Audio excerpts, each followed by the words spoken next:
When a person begins to live close to the Tao, the change does not arrive like a thunderclap.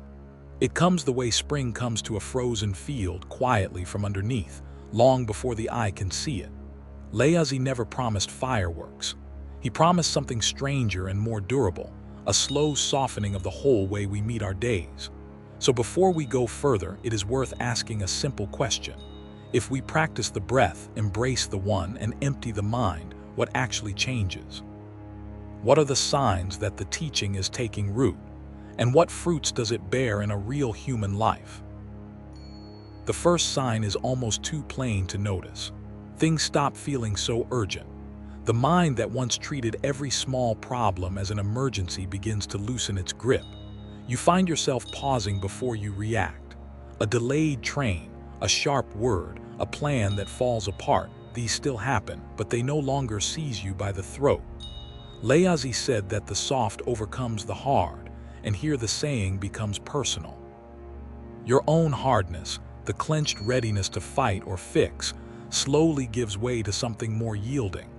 This is not weakness. It is the quiet strength of water which wears down stone not by force but by patience. A second sign follows close behind. Desires grow fewer and quieter. The Tao Te Ching speaks again and again of returning to simplicity, of being content with little. Practitioners often report this not as a discipline they impose but as a thirst that simply fades.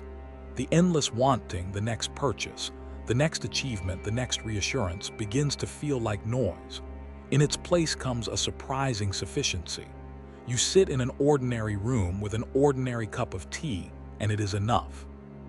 Laozi called this knowing when to stop, and he said that the one who knows enough is rich. The wealth he meant has nothing to do with what you own. It is the wealth of no longer being driven.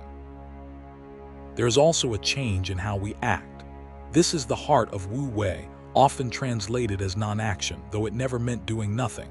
It means acting without forcing, moving with the grain of things rather than against it. The fruit of practice is a kind of effortlessness.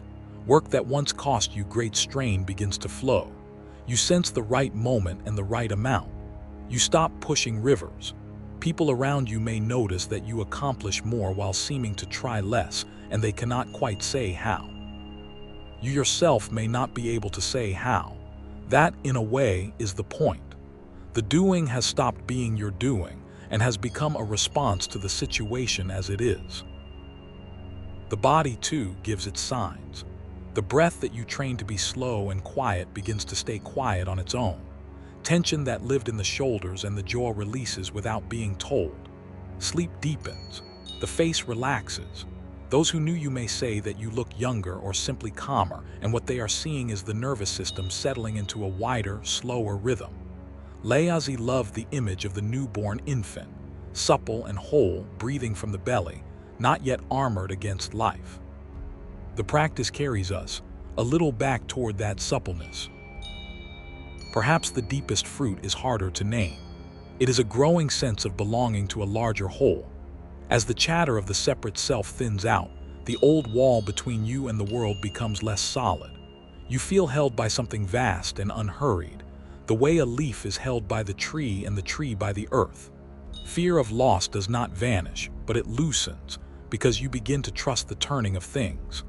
Laozi watched the seasons and saw that all things rise and return, and he found peace in that returning.